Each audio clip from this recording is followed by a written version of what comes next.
Pada tanggal 1 April 2014, dua mahasiswa asal Belanda bernama Lisa Brown dan Chris Kramer melakukan pendakian di Panama dengan membawa seekor anjing. Anjing itu kembali, tapi kedua wanita itu tidak kembali. Pencarian akhirnya ditemukan, dan polisi menemukan potongan kaki dan sisa-sisa yang berserakan. Tapi pihak berwenang kesulitan menentukan bagaimana pejalan kaki itu meninggal. Bertahun-tahun kemudian, beberapa orang masih percaya bahwa seorang tersebut telah membunuh mereka. Apa yang sebenarnya terjadi pada Lisa dan Chris?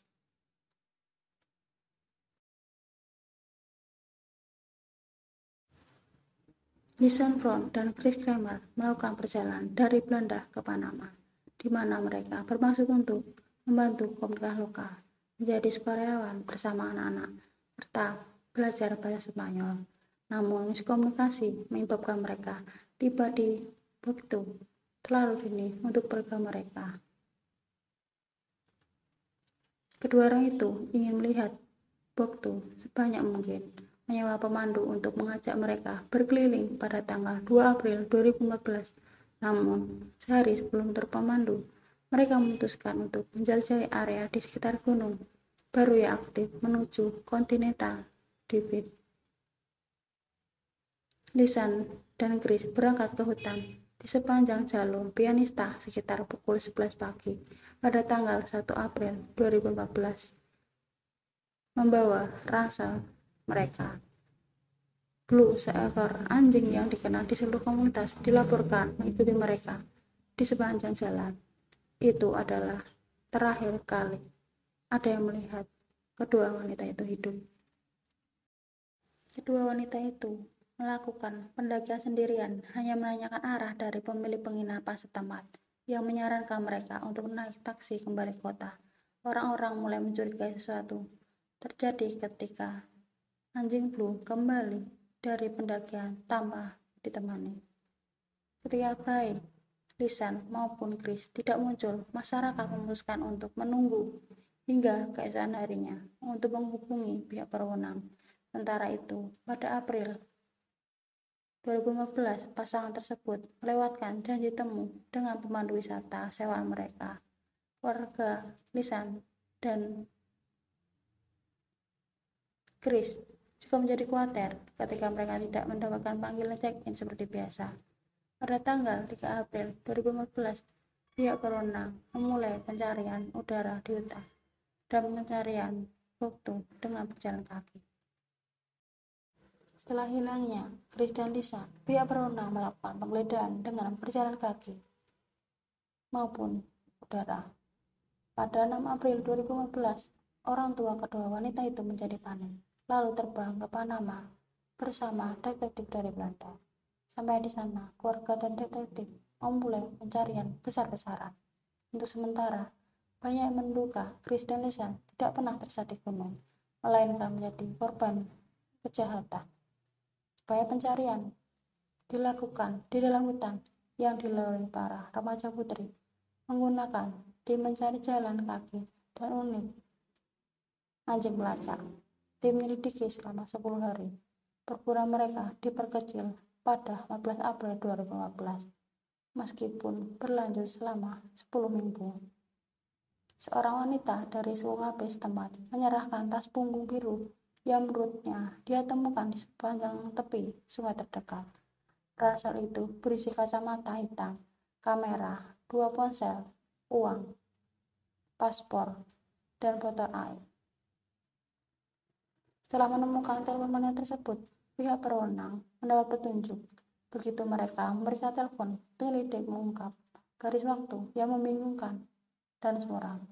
Telepon tetap aktif selama hampir 10 hari setelah kedua wanita itu menghilang. Selama ini, Lisan dan Chris berulang kali meminta bantuan. Mereka menelpon 112 serta nomor darurat Panama 911. Mereka melakukan banyak panggilan darurat beberapa jam setelah pendakian. Log menunjukkan bahwa mereka berhasil terhubung hanya sekali karena sinyal yang buruk di hutan. Panggilan terhubung stabil selama kira-kira 2 detik. Setelah percobaan panggilan, telepon tetap menyala selama beberapa waktu. Ponsel Chris yang terkunci menunjukkan seorang memasukkan PIN yang salah beberapa kali. Karenanya, ponsel Chris dihidupkan untuk terakhir kalinya pada 11 April 2014. Kedua ponsel mati setelah itu. Mengingat garis waktunya, pihak berwenang berasumsi setidaknya satu dari wanita itu masih hidup pada saat itu selama 5 hari setelah pencarian. Kamera kedua gadis itu menunjukkan bukti tentang apa yang mungkin terjadi. Lebih dari 100 gambar ada di kamera. Beberapa yang pertama tampak seperti foto turis biasa dengan para wanita tersenyum bersama. Namun, angle gambar mulai berubah. Satu menunjukkan Chris dengan apa yang tampak seperti ada kekhawatiran dalam wajahnya. Bertanggal sekitar waktu panggilan darurat. Setelah itu, foto diambil dari 8 April 2014 dan kemungkinan diambil antara pukul 1 malam dan 4 pagi. Ini adalah objek yang tampaknya acak, seperti tongkat dengan plastik menempel padanya, serta pemandangan dedaunan, ngarai, dan jembatan. Para ahli mengatakan beberapa teori tentang bagaimana dan mengapa para wanita mengambil foto tersebut. Gambar-gambar acak itu tampak fokus seolah-olah tangan yang mantap mengambil sebuah bidikan, menunjukkan bahwa hal itu disengaja. Mungkin juga foto-foto itu berfungsi sebagai penanda jejak untuk membantu para kedua gadis itu menemukan jalan memutar atau kembali ke tim penyelamat. Ada teori lain juga yang mengatakan bisa saja kedua gadis itu diculik. Para orang tua mereka meminta pihak berwenang untuk tidak merilis semua foto dari kamera ke publik. Diduga beberapa gambar menggambarkan Lisan dan Chris dalam keadaan sulit. Selama siaran program TV yang berbasis di Panama, penyiar berita secara tidak sengaja membocorkan beberapa foto. Hal ini terjadi di program TV Belanda. Pertunjukan kedua menampilkan foto yang berfokus pada bagian belakang kepala seorang yang diduga milik Chris. Gambar tersebut menunjukkan luka di kepala Chris dengan darah di rambutnya. Hal ini menimbulkan spekulasi tentang bagaimana Chris mengalami cedera selama pendakian, dan Lisan mungkin menggunakan kamera untuk penerangan atau untuk mendokumentasikan keberadaan terakhir Chris sebelum mencari bantuan. Jika bahaya menimpa Chris, foto-foto itu mungkin dimaksudkan untuk membantu penyelamat menentukan lokasi berdasarkan penanda visual. Setelah tas punggung ditemukan, pencarian kedua wanita itu dimulai lagi. Kali ini daerah yang berbeda. Pihak berwenang menyelidiki di sepanjang Rio Sulpera, Span River, dekat desa Alto Romero. Tempat ini jauh dari jalur yang awalnya direncanakan Lisan dan Chris, yang berarti mereka tersesat atau mengubah rencana perjalanan mereka. Kali ini pencarian menemukan sesuatu. Pakaian Chris terlipat rapi dan tertata di tepi sungai. Celana pendek itu tampak berseleting dan terlipat, ditempatkan di atas garis air sekitar setengah mil ke hulu dari tempat wanita. Setempat diduga menemukan tas punggung tersebut. Anehnya, bahkan itu muncul di seberang sungai, tempat para wanita itu mengambil semua foto mereka. Setelah 2 bulan, mereka menemukan pakaian Chris.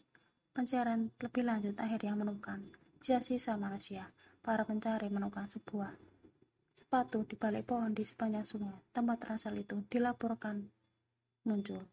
Isinya kaos kaki, kaki manusia utuh, dan tulang pergelangan kaki dengan daging yang cukup untuk tes DNA. Pada akhir Agustus 2014, tes DNA mengaitkan kaki tersebut dengan Lisan. Lidik kemudian menemukan lebih banyak tulang dan potongan kulit berjumlah hingga 33 kerangka manusia. Mereka juga menemukan serpihan kulit Chris di hutan. Sementara kedua wanita itu ternyata mati. Tidak ada bukti yang menjelaskan bagaimana mereka meninggal. Mayat-mayat itu ditemukan berkeping-keping, kemungkinan besar tersebar di tepi sungai. Seiring waktu, banyak yang hilang. Tidak ada tanda pada tulang yang menunjukkan kerusakan, dan beberapa tulang tampak memutih. Satu-satunya dugaan cedera adalah sisa-sisa tulang dari lisan. Meskipun patah kaki tidak akan membunuhnya, meskipun mereka menemukan para wanita itu, pihak berwenang tidak tahu bagaimana kematian mereka terjadi. Polisi kemudian memiliki bukti baru, mengetahui dari posting Facebook bahwa kedua wanita itu bertemu dengan beberapa orang sebelum perjalanan mereka. Dalam postingan tersebut, Lisan dan Chris mengatakan bahwa mereka berbagi makan siang dengan dua pria Belanda. Pada hari terakhir, seorang melihat kedua wanita tersebut, namun tidak ada laporan yang muncul tentang kedua pria ini. Pada Maret 2015, hampir setahun setelah Lisan dan Chris melakukan perjalanan ke Panama, para penyidik akhirnya mencapai kesimpulan mereka. Penelitian mereka terhadap kasus tersebut menyimpulkan bahwa kedua wanita tersebut kemungkinan mengalami semacam kecelakaan di sepanjang jalan, tapi tersesat di hutan. Lisan diduga jatuh sangat jauh dan mati di dalam atau dekat sungai.